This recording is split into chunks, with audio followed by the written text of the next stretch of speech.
Hey, how you guys doing? Let's do it to it. Okay, getting into a new section in chat. I think it's chapter 3. It's about rooks, so we're gonna be doing that.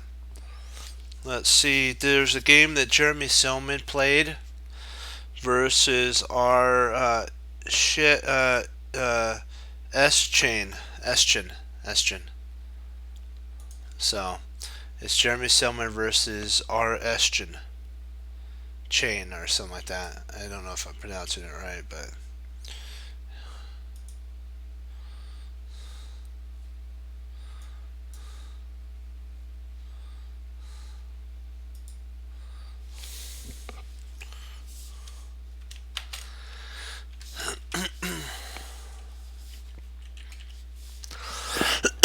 excuse me.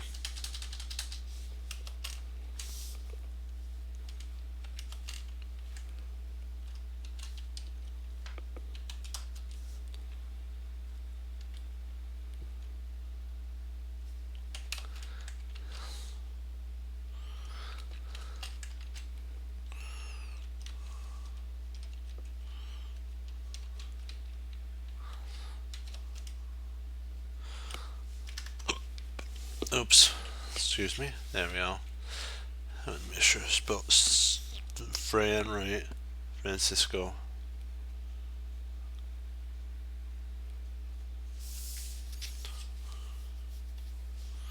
Okay, perfect.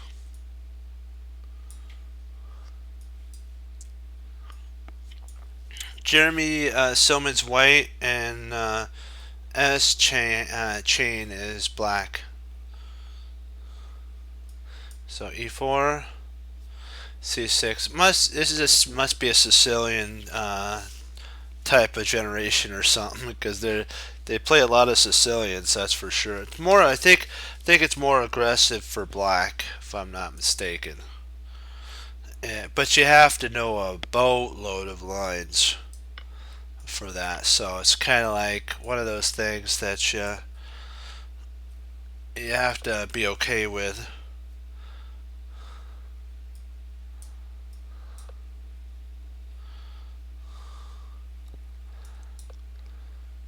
So this is the Sicilian dragon. And so this is a more aggressive variation for black. It's one of black's best opportunities for going after white. Okay, see what Jeremy Silman did was an anti-knight strategy of stopping the knight from going into g4 or a bishop going into g4. So, and what Jeremy Silman's also planning on doing is potentially queenside castling. What he could also play is queen d2, castle queenside, and remember the idea is activating your rook, and that would activate his rook. Knight c6, bishop c4. So he's not going down that route. He's leaving his option open for a queen d2, castle queenside, or a castle kingside. So black castles. Queen c8. This idea has a dual purpose of one thing, of a couple things actually. You're preparing to play bishop here. It also stops this move here. This move stops the queen from coming to b6 because now it's under protection. And also, if the queen does come there, you always have knight to d6 or e6, and you can actually do a discovery on the queen and attack the rook at the same time. So there's a bunch of plays still left in the position. That's what queen c, and also potentially he can castle queenside, and then it opens up a rook to go to d1 if need be if he castles kingside. So queen d, bishop d6. Oops, hold on. Castles. Oh, I did a. Let's see, queen.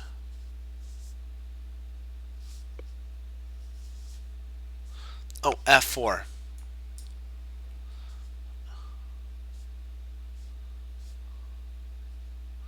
Hold on, did I?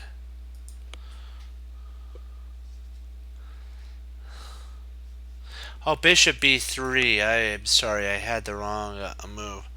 It was bishop d7, castles, and then oh, queen c8. Okay, this is I had the wrong queen move.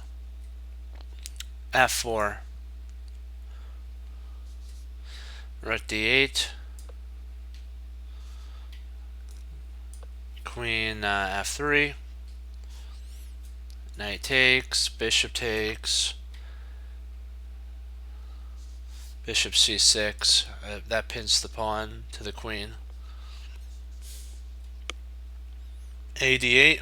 Now Jeremy Silma controls the only open file. c4, c5 I mean. Time to give white's rook, he says, some love. So knight knight d5. This move, which threatens to play knight takes e7, also doubles. Let me see. Okay, this move threatens to win a piece on knight takes e3, which would be the queen, the fork. And it also doubles black's pawns by knight takes f6, forces black to recapture with the e-pawn. And however, forces black to capture on d5. So black has to capture the knight on d5. However, its real purpose is to create a half-open file for one of white's rooks. Excuse me, let me get a drink here.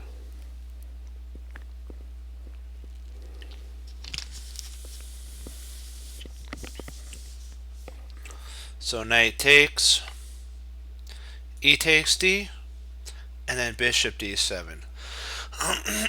Rook f e8, e1. This creates a half open file with a target on e7. I just want to make sure I have this enlarged big enough. Perfect. Sorry about that, but I just wanted to make sure it was enlarged. The board's at max, fitting to the screen.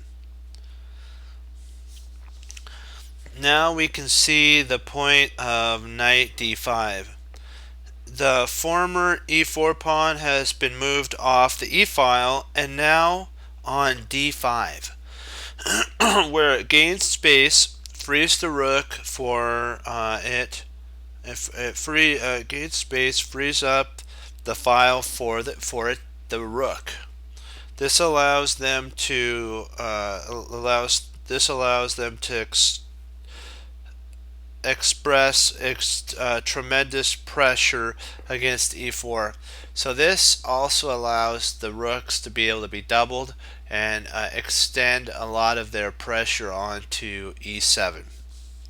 So rook e8 is forced, c3, h5 for black. A move based on fear. Black was worried about this move here by white being played g4 to, g2 to g4. That's why h5 was played. Black was worried and makes g2 to g4 a move to prevent that advance, and also makes f5 inaccessible. No, it makes f5 for black to play. Let me read this really quick because I had it broken up. Let me reread it really fast. Just bear with me here. A move based on fear. Black was worried about g2 to g4. It makes a move to prevent that advance, and also to make f5 accessible for black to black's bishop. However, the cure is worse than the disease since black's king side is severely weakened, as shown by the rest of the game how white will basically take advantage of it. Rook e3. White tends to double rooks on the e-file and it can increase the pressure against e7. Chess is easy to play when you have an open road to like a glaring weakness on e7. However, the trick isn't in using these things. Anyone can do that. It's creating them that is the hard part.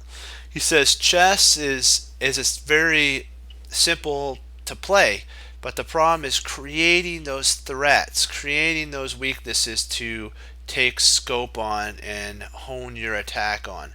That's what is tough for most players. So bishop f5 was played.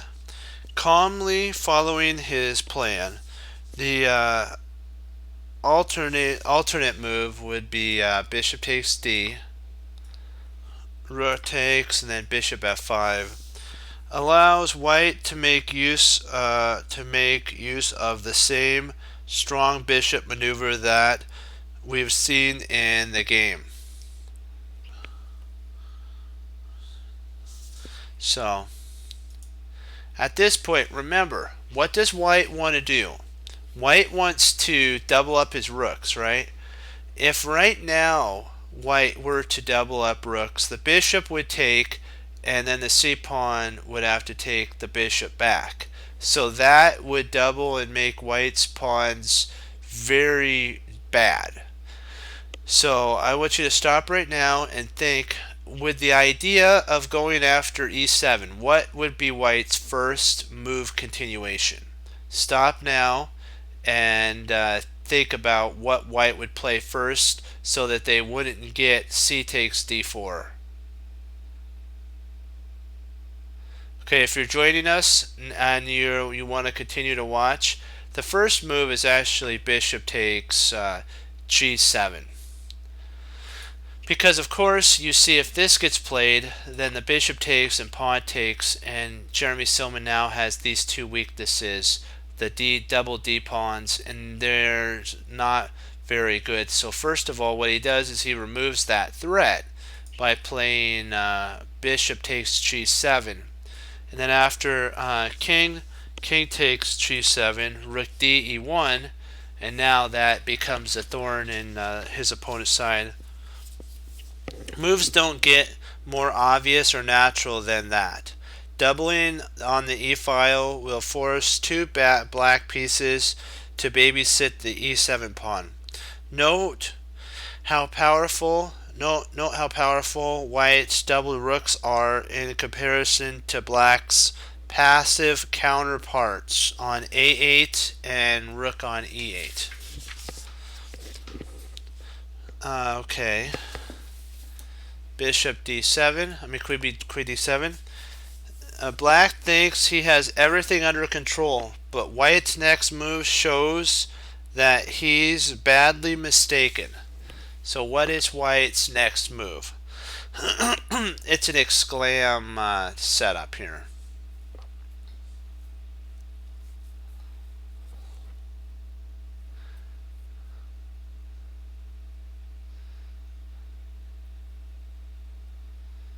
It's kind of a, you gotta look further.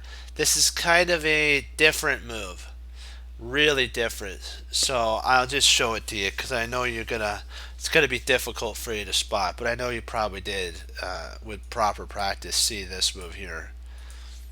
See, the idea is Jeremy Silman wants to get g4, g2 to g4 in, and this is a way to get g2 to g4 in. Because after then pawn takes, the bishop is trapped at that point. There's no place for the bishop to go to. The bishop's almost trapped. Suddenly, black's bishop is about to be surrounded by g2 to g4. Beautiful. Queen c7 is actually a forced move here. This stops g2 to g4. There's also another way to stop it. Jeremy Silman says that you can do h4. That runs into queen to f2, which you then would win win a pawn there. You can also play not a6. That's wrong. a5. g2. Pawn takes. Bishop b1.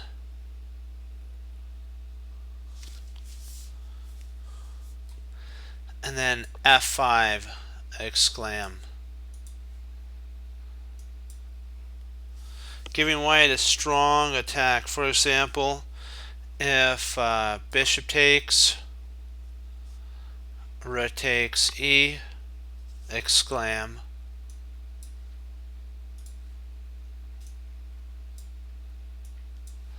Rook takes e, f6 check, king g8, rook takes e8,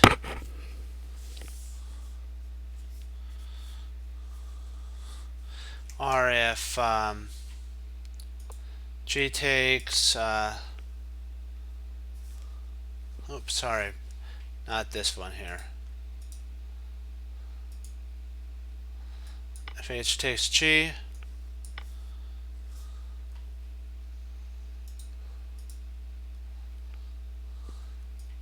queen to f4, f6, g5,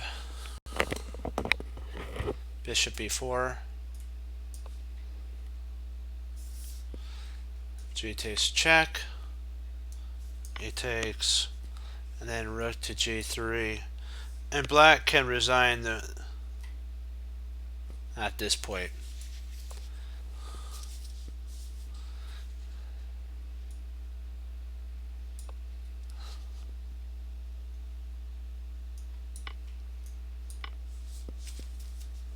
Bishop c8, f5, f6, king g2,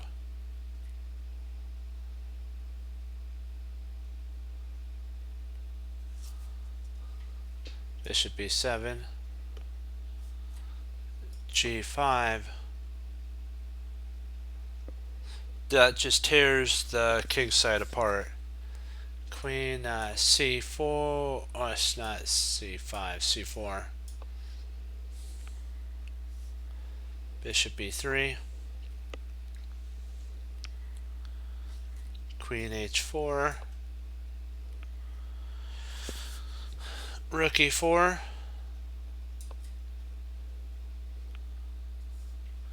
Queen h8. Of course, you see that taking here is like just suicide. That's crazy.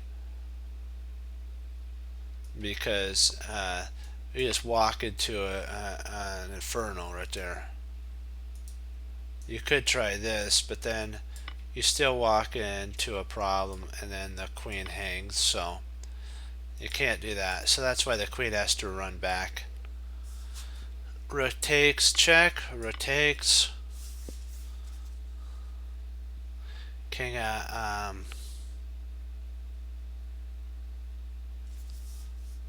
oops, my bad. He didn't take, he just went king f8. Queen e4.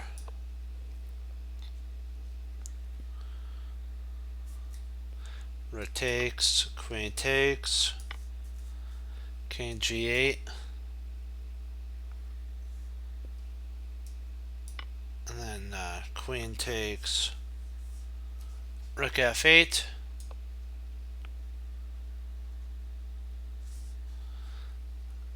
rook h1,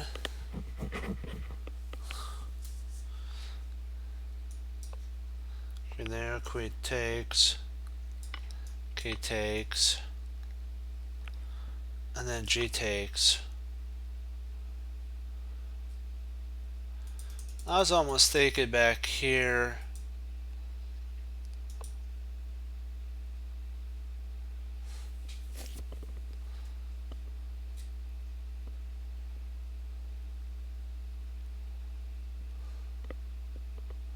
I was kind of looking at this. I know that there's that.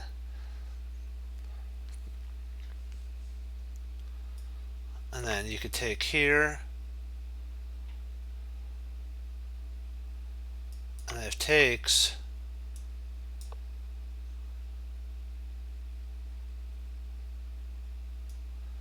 you have check up here.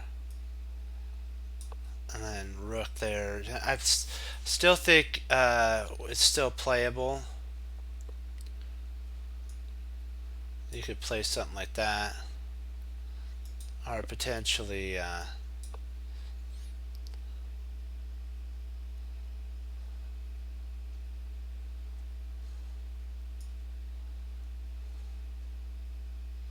takes.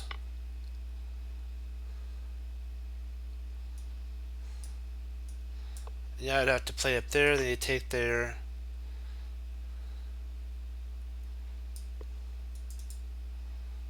Or what you could do is just move the king up after that.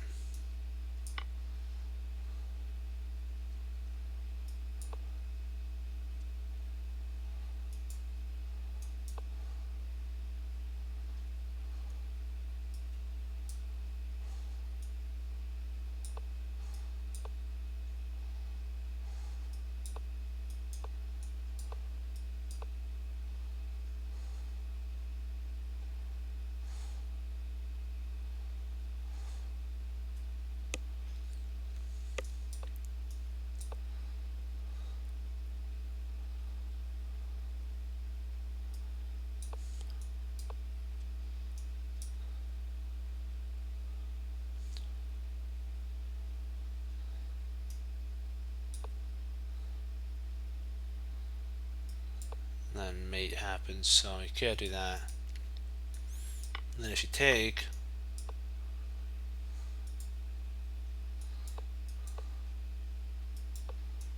and yeah, mate. So it's like, huh.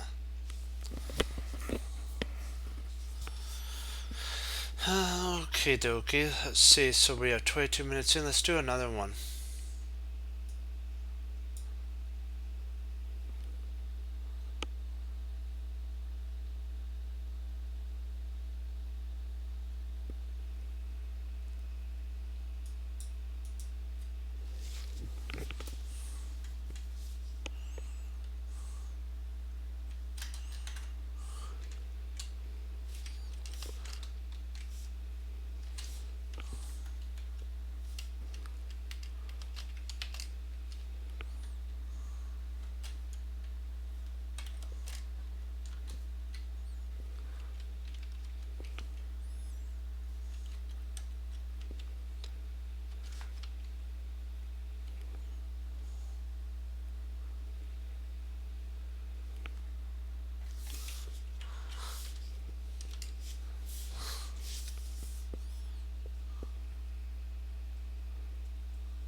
Now there's Sicilian.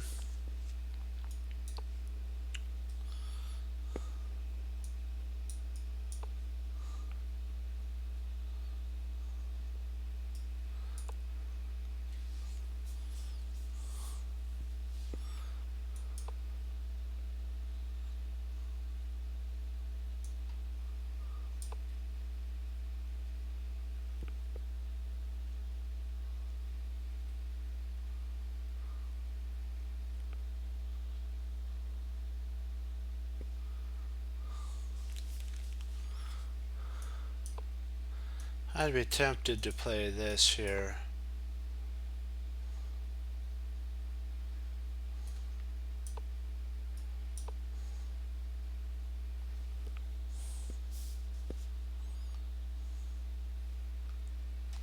Oops. That's our problem. I did the wrong, was it a Sicilian? Sorry about that. It's E5. I thought it was C5. A miscalculation. Roy Lopez.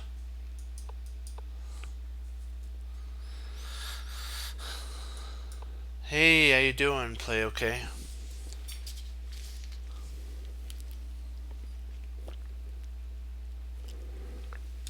We're learning how to most effectively use our rooks. Jeremy Silman's teaching us that right now. So if you're wondering what we're going over, that's exactly what we're going over.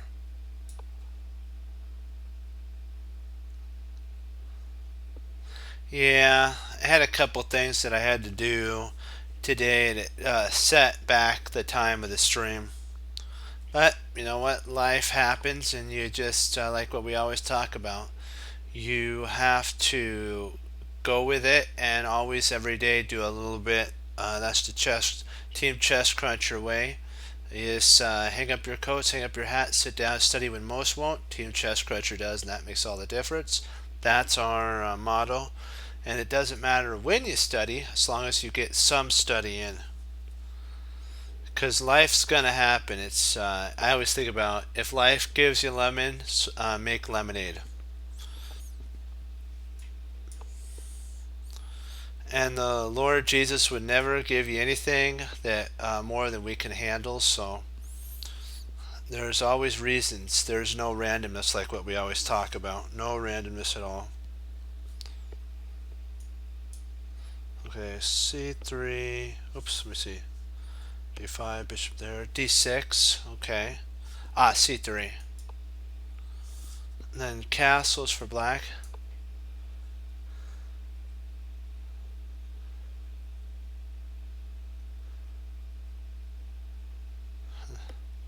That's fine. Not a problem at all.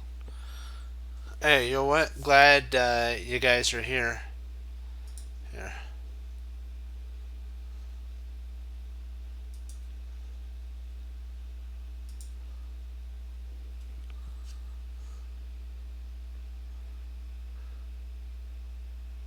Okay.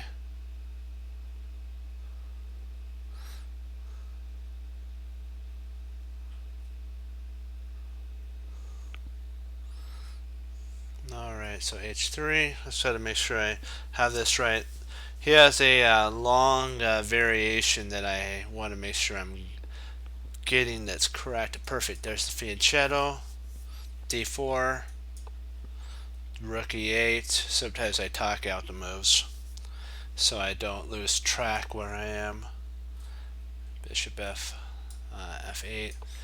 This is sometimes you'll see in a game where a grandmaster will put a bishop back to F8, and I'm sure some of you wonder, like, why would they do that? Well, sometimes, like what Seven Williams says, bishops have to have greener pastures, like horses do, knights do. So a bishop on this file, our diagonal really wasn't doing anything on the d8 to h4 diagonal.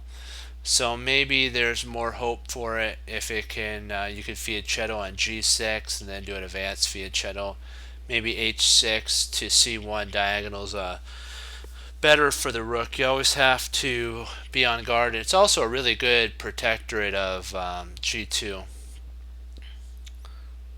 At d5, knight b8. Man, white's putting the squeeze on black. They're totally depriving black of air. Soon that'll basically run out. It's going to run out of room. Knight bd7. That was kind of interesting. He went from here to there. Knight, the only problem though, the only problem, the only problem with this move though is after the bishop goes to c2, I guess you could drop the knight in there and then play that, but now the queen could come in and take scope on that pawn and win it. So I think the idea behind knight b8 was to reroute the knight into, if I'm not mistaken, into c5.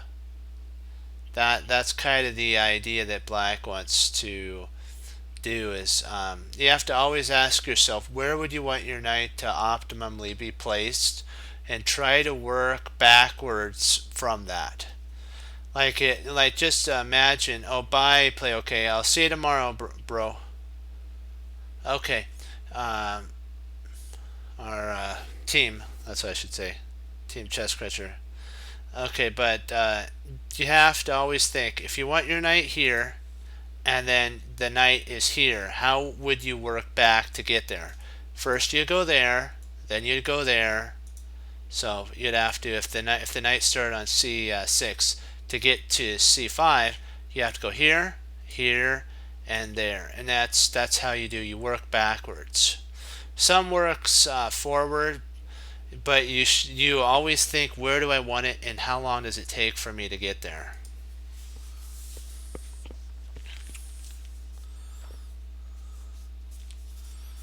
Knight g3. It's a way that Jeremy Silman and also Grandmaster Simon Williams talked about, how sometimes when he gets puzzles that he doesn't kind of know what to deal with, he'll work backwards and try to find out why the idea is right and all that stuff. And so I thought to myself, if the Grandmasters are doing it, there must be something to that. So you have to. And Jeremy Silman's an IM, so he didn't get to get an IM rating is really tough. So he knows what he's talking about for sure. Okay, g5, knight c5. Okay, all right, in we go. So black acquired one of their goals of knight c5. Bishop c2. We don't want to lose our light squared bishop for a knight, even though the knight wasted a lot of time. We still want to, when you're squeezing your opponent, or as I like to say, basically just pushing, depriving them all room, you don't trade your pieces off. You keep as much on board as you can, and that cramps your opponent's position. b4. That also, now we can kick the knight out. So knight c to d7. D takes c6. Bishop takes c6. And then bishop b3. Now the bishop is on a really good a2 to g8 diagonal. The pawn's pinned, so potentially knight to g5 could come into play with a lot of damage to boot on that. So there's a lot of attacking potential in the wings. The knight goes to b6, trying to, it spots another potential outpost to wedge itself into on b4. That would clog up the diagonal, the a2 to f7 diagonal. Oh yeah, Maurice Ashley does too. That's right.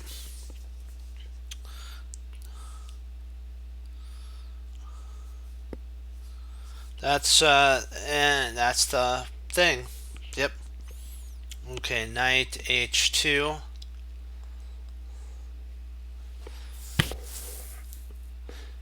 I'm thinking, let me see. I think the reason that white didn't play there was because of this here.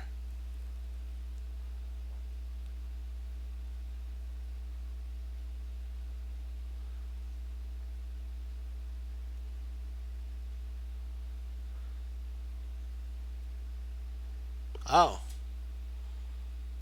nice.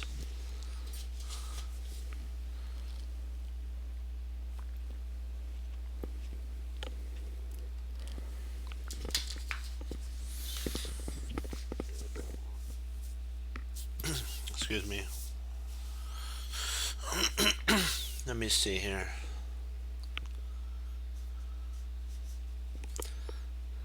A5.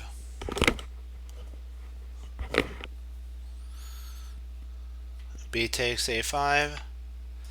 Rook takes. Oh no, no, rook takes knight C4. Interesting. Huh. I guess there's no real rush to taking that because there's no way for white really to defend it, is there? So, bishop G5.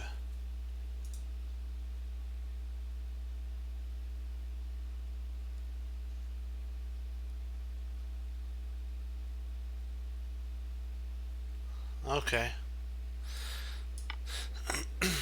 I think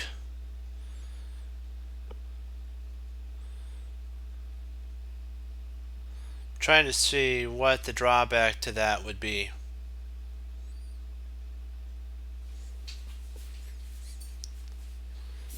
Maybe knight F5 might be the drawback to that.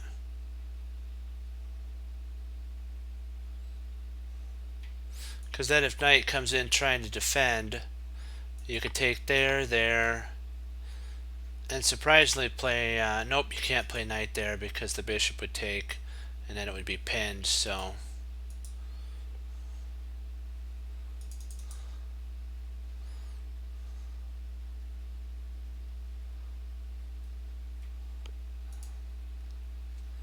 F3, queen F3. That is a potential idea.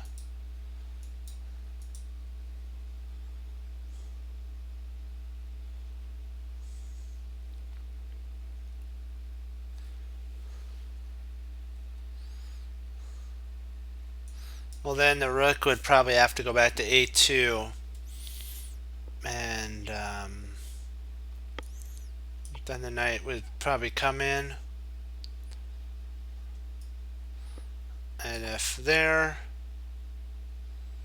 then you could actually potentially reroute the knight in via. I don't know if we would want to put it back there though. I think I'd retreat it back here. I know I want to keep my dark square bishop.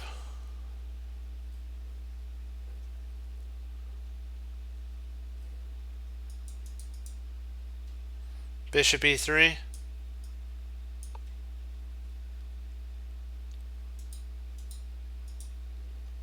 Interesting.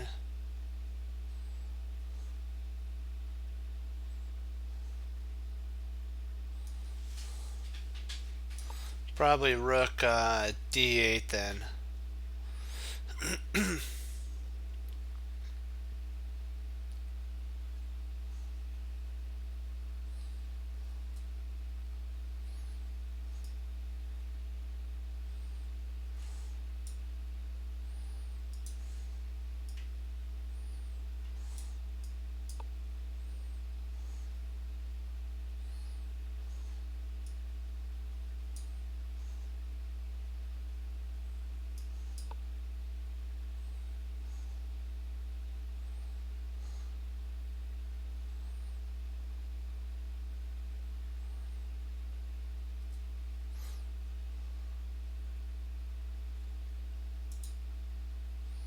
Maybe G at this point.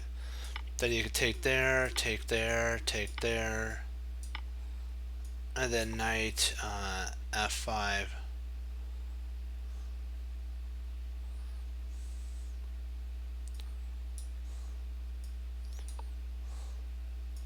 Then knight G.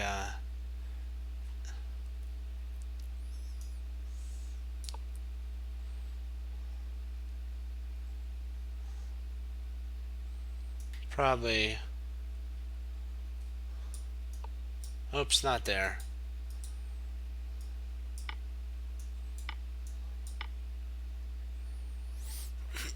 Yeah. Yeah, I think you're right. That is totally winning. Bishop g4, or g5 at this point. Oh, yeah, good g5. h6. Bishop takes, queen takes. Knight g4, which attacks the queen. So all of white's pieces are flooding in.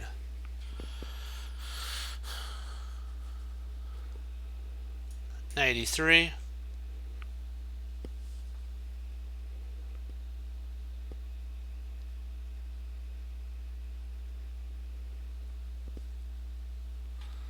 Knight takes a4. Alright, fine. Bishop d, oops, d5. Yeah, that's right. Rook c8.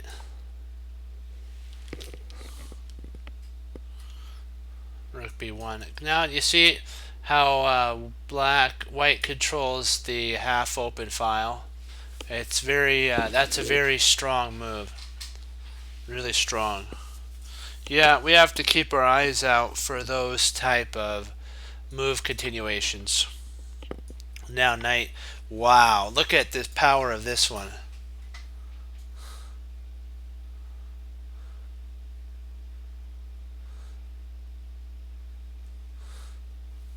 So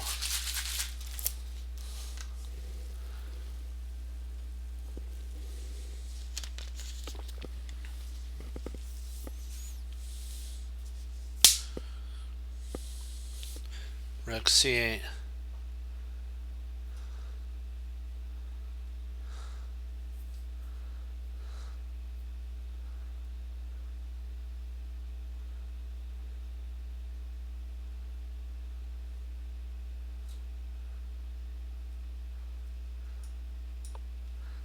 There we go.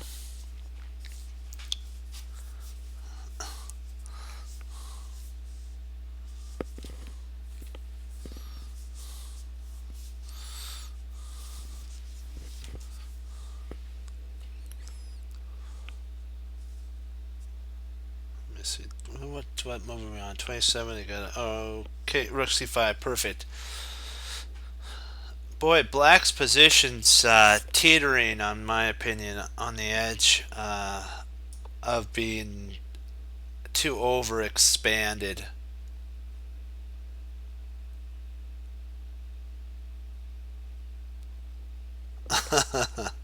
Yeah, I like that.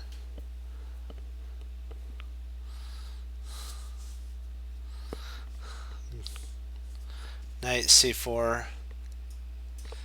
It's trying to basically black's holding on. Black's holding on by their teeth, basically. The position's about to collapse. It's like that much. They're holding on to this pawn, and if the b pawn goes, white has a runner up the board, and it's a outside pass pawn, and that's going to be a menace for black to worry about, because white will start trading off and then go towards that type of an endgame.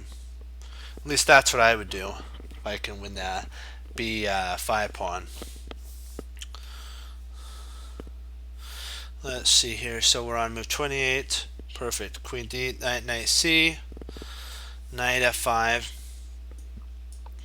Ooh, wow. Big time power move. That's interesting. Also, another interesting move is knight e3 that could be played.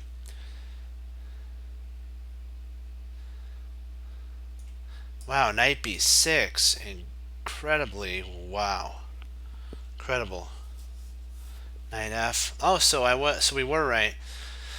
This is the type of idea.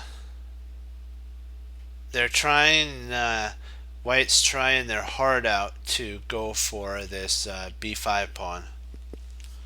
He takes, knight takes, queen a5. Now black's the one counter striking with knight with queen a5, trying to attack this pawn, trying to say no go. Rook e2. White's going like, sorry about that, friend. Our other rook, e2 to b2 is soon going to be coming. Rook a8, trying to force that through, but you have the wrong configuration. You would want the queen on a8 and the rook on a5. So still not too bad. So rook b4, interesting. I think that's to stop this pawn from progressing any further. It's to barricade it. Oops, not a4. Queen a6.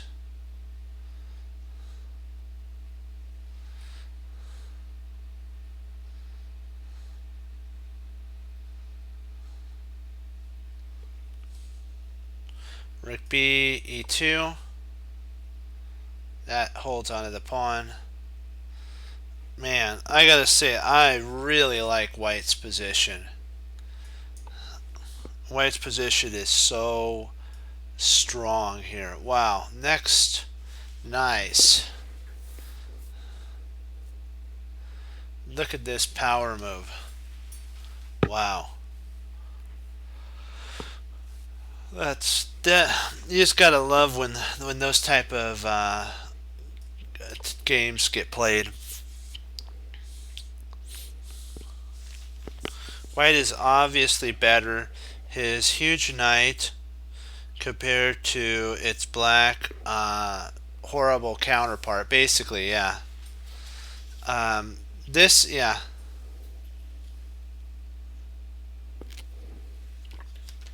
If we studied bishops and how to reassess your chess, the dark squared bishop or black's bishop is considered a tall pawn because it can't get outside of its pawn chain. It's considered a tall pawn. It doesn't have any scope at all. So black's like playing a whole piece down. It's like the bishop can't do anything. So if you want to think about it, the black's a whole bishop down. And the pressure against b5 gives him all the chances, white. He could play the positional slowly and basically grind his opponent down. But instead he realizes that black's king doesn't have many defenders, and that his own queen and knight were putting some heat in that direction. A real attack might easily appear if the rook were on an open file and could infiltrate into the enemy position. Therefore, why not just blast open the b file? And kaboom! In comes the b file.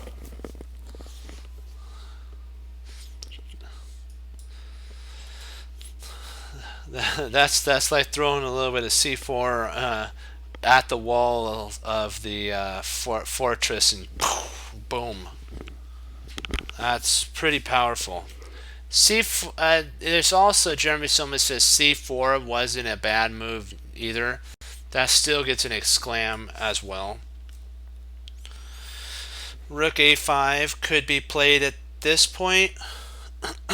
And now a4, another exclam. So basically, which person are you going to be hammering or trying to get rid of? If you get rid of this one, then that pawn takes. It's like, hello, whoa. We don't get to see that every day. Rook takes a4. Rook takes a4. B takes a4, and then rook b8. And now in comes every type of attack you can imagine. Next is queen f6, and then knight e7. It's, yeah.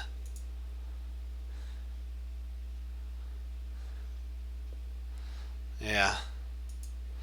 So basically, you have a bishop, a queen, and knight tandem, and it's all over at this point. That's power. That's power chess, as I like to call it. Queen a6, they're trying to get that pawn pushed down the board. Rook d8.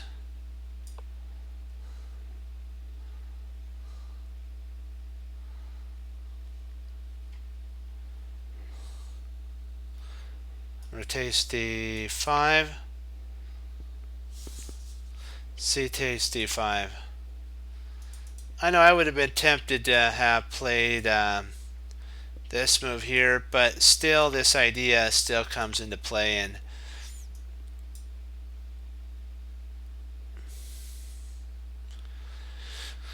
I still think you're winning.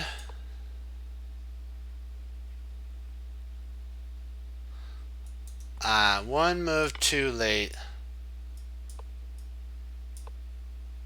So, wow.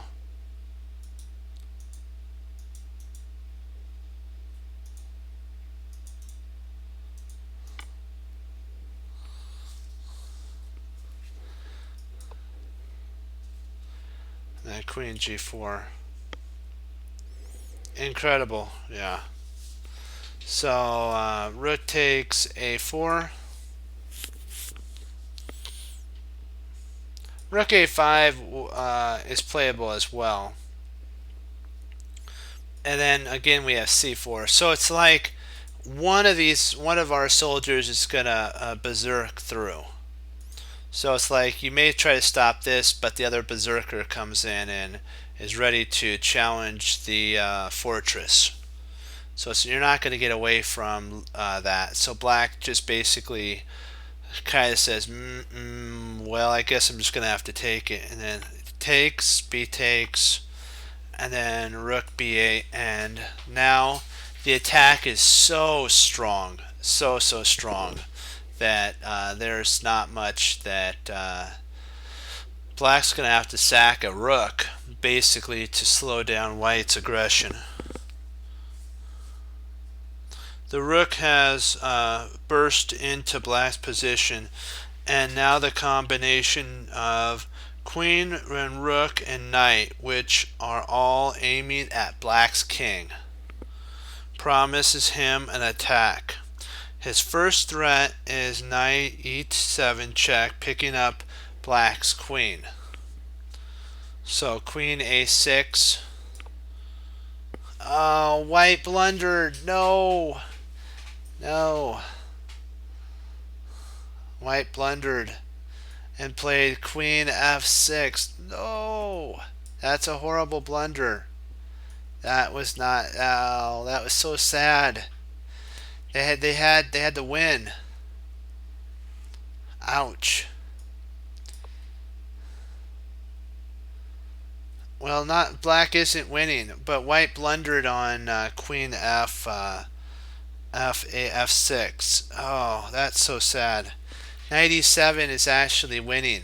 I was right. Knight e7 is winning. This is just totally devastating.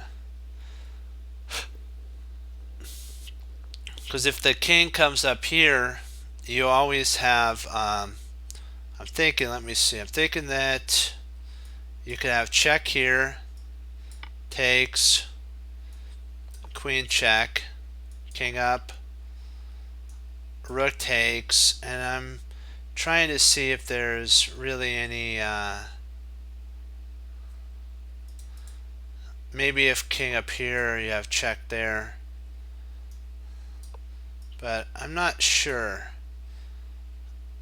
I wanna check that out. I'm kind of curious.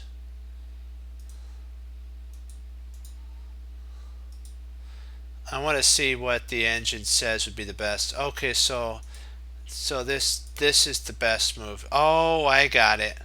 Yeah, because then takes there, check, then check,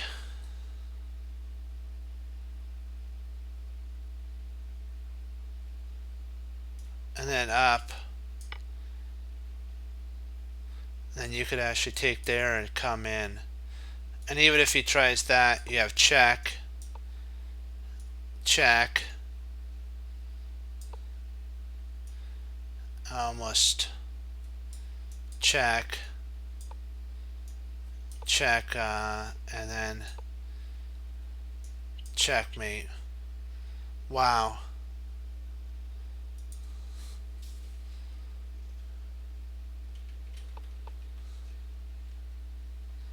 Which spot after here?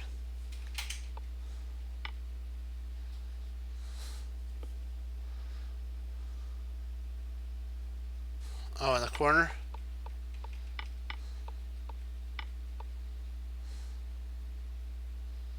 Oh yeah, you're right. Queen. Nope, that's not mate. Hold on. Queen. Oh yeah, you're right. Queen F. Yep, that's mate. Yeah, that's also a mate too. Yeah, that's mate. That's also a nice mate. Yep, you got it. But that, oh, it's so sad. So close. White had worked so well to get here. A real shame. White could have forced a win. Let's see if we've gone down the right. Moves, continuation, takes. Ooh, that's a double exclam. That's a double exclam. We found a double exclam.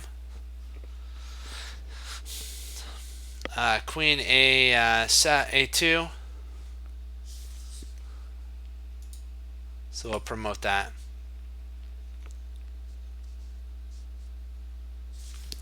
Rook takes F.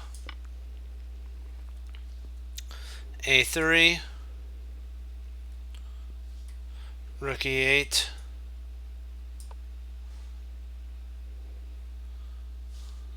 A2. King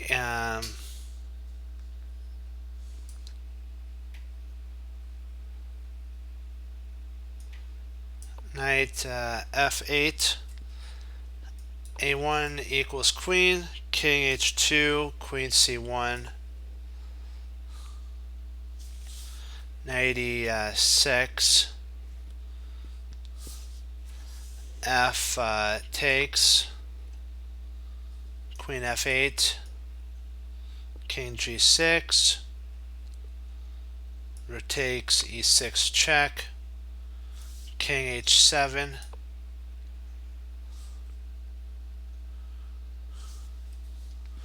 Rook F5 check. King H8. Queen F6.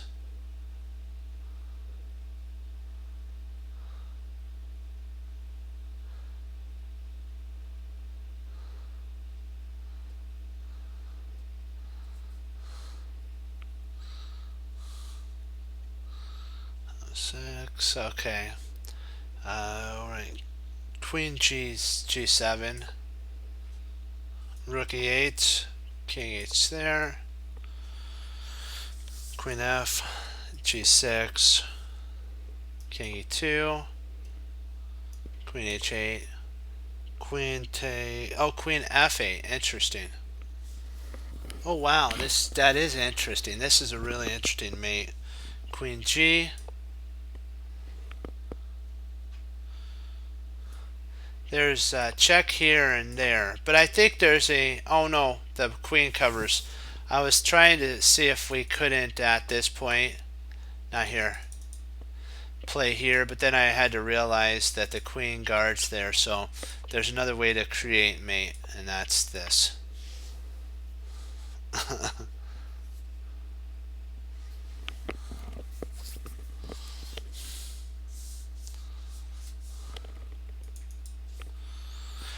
Rook C8.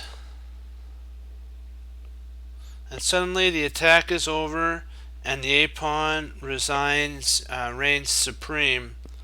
Knight C7.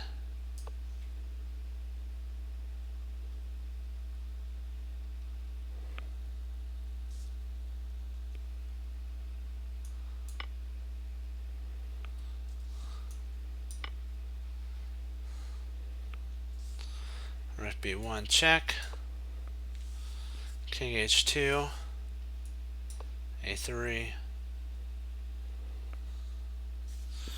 And without help of any piece, white, the pawn will eventually queen.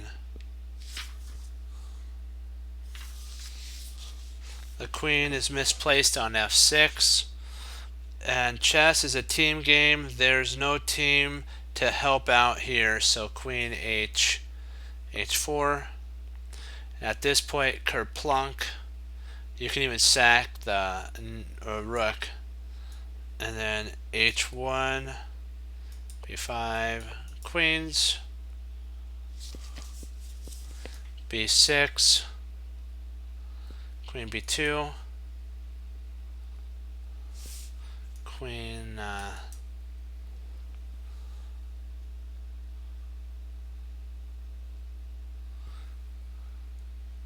wait a second, where am I, what am I,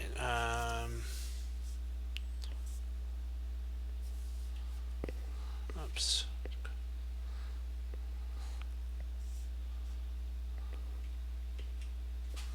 I did the wrong one. Queen D8. King G7. B6, B2. Queen C7. Bishop E. Oops. Queen takes E7. Queen takes B6.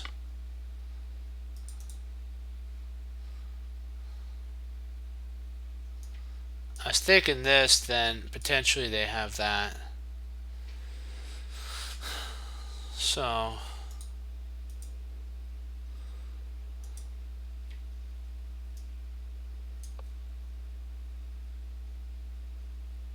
oh, interesting. Because then if they're mate 6. Interesting. That's why they had to take. Okay, that's why they had to take. Gotcha.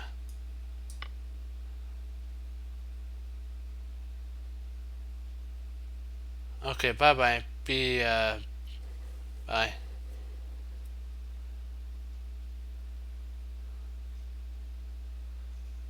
You too.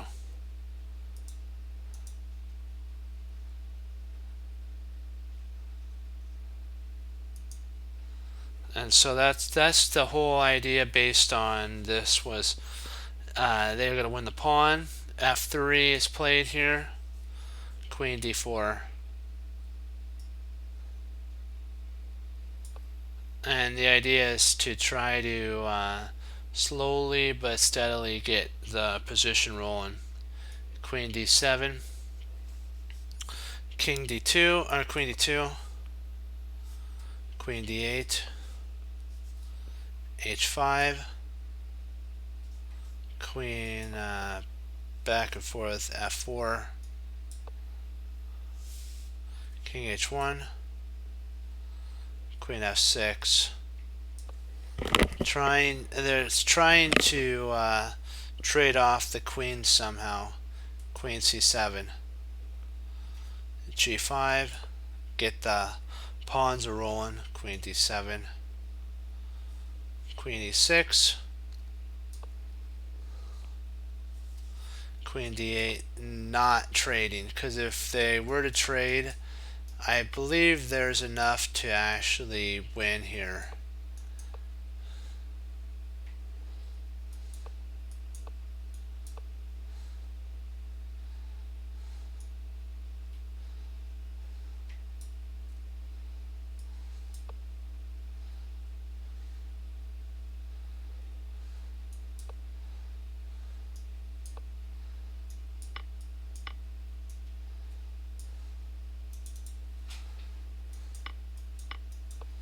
And I'm not sure if this is a draw or not.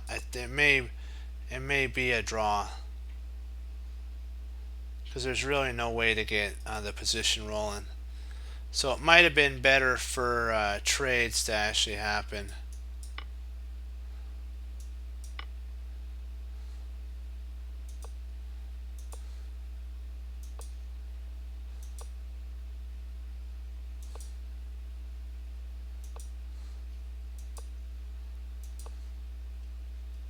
Yep, that's a draw.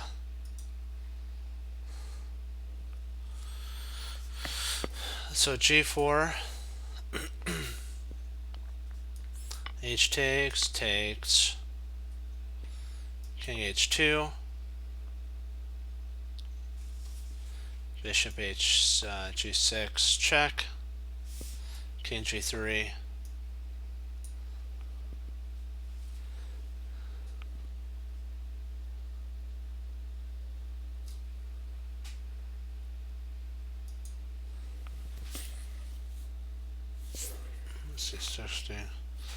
f4, check, king f2, queen f6, queen d7. Can't trade queens off, otherwise it's losing. h4, check, king e2, queen g3, f takes g, takes, check,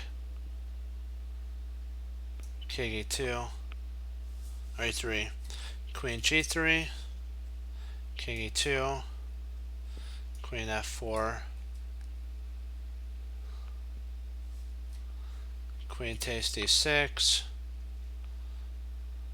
queen takes g4, check, king f2,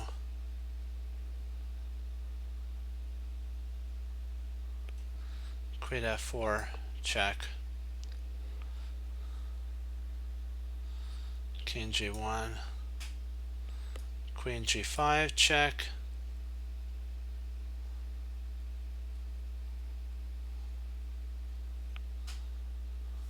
king f2, queen f6, check,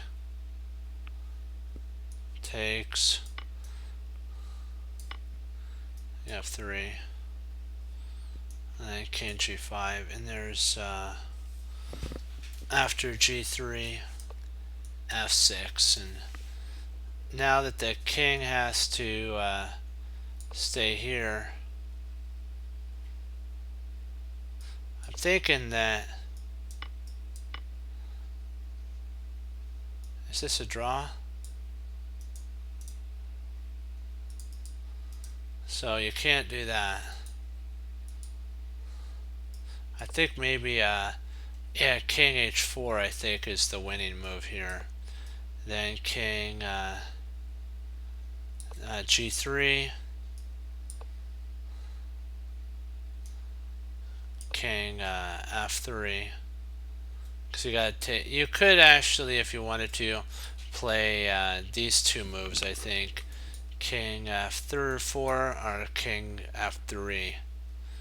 King f3 is more to the point that you're getting right in front of the pawn. I think you still have the same idea even after this. It's the same, and then now you have two passers. Oh, perfect. We ended perfectly. Okay.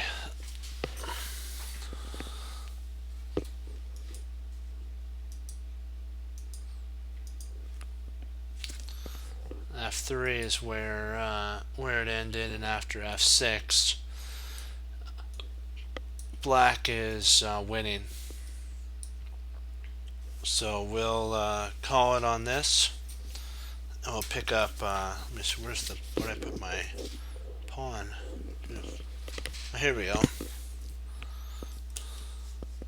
So what we could take away from what we've learned is that always optimize your pieces, my friends, and never be satisfied with where your piece is. Try to find an even better spot, and if it's at its best spot, try to find a plan that you can see further. And like what we talked about in a knight, our bishop kind of outpost situation, more likely knights. You want to find, you say, where do I want my knight to be outposted after, let's say, your opponent pushes a pawn? You go, I want my knight to be on, we'll say, b4. Then you have to work back to find out how to get there. What that means is you say, my knight, in your mind you automatically say my knight's on d4. And then you go, so how would I get my knight to where my knight is now? And then you could actually work back, like let's say your knight is right here. You want to be, we'll say right here, okay? So what you'd have to do is say, how do I get my knight from here? And then you go, interesting, here, there. And then you see where it was, you say your knight's here, and your knight actually in the game is here. So you work backwards from d5 to e7 to c8. And you can also go, if you wanted to, you could work forward, but it's a lot easier to, I find, working backwards sometimes to get to the location that you want. But you could say, I want to get here, and I see that my knight's on c8. All I have to go to is to e7 to d5, and I have an outpost. That type of play. Okay, so remember, for rooks, make sure that there's open files for your rooks to occupy. Always plan for your rooks to come out. One more thing too. And if there is no open file, let's say your opponent has two knights and you have a rook, at all costs you got to open a file. Otherwise those two knights will dance all over the rook and it'll be all over. So open a file if you have a rook. Make sure you have an open file or half open file and dominate it. Okay. Alright, remember what Bruce Lee said? You have to take what you know, be able to apply it, be willing to do something with it. Remember also that choices are important. The choice to receive the Lord Jesus, Lord Savior, is as critical as opening a file for a rook and an outposting a knight. And that's where the Team Chess Cruncher motto comes in, of hanging up your coats, hanging up your hat, sitting down and studying when most won't. Team Chess Cruncher does, and that makes all the difference. And as Wesley So says, serve the Lord Jesus, and as I say, God bless. And I'll see you next time on Chess Cruncher TV. Have a blessed morning, afternoon, evening, and Lord willing, I'll be back on tomorrow. We'll keep pushing forward, upward, and onward. Remember, there is no randomness in the position. Hannibal Smith said that. He says there's always a plan, and when you find it, you get to say, I love it when a plan comes together.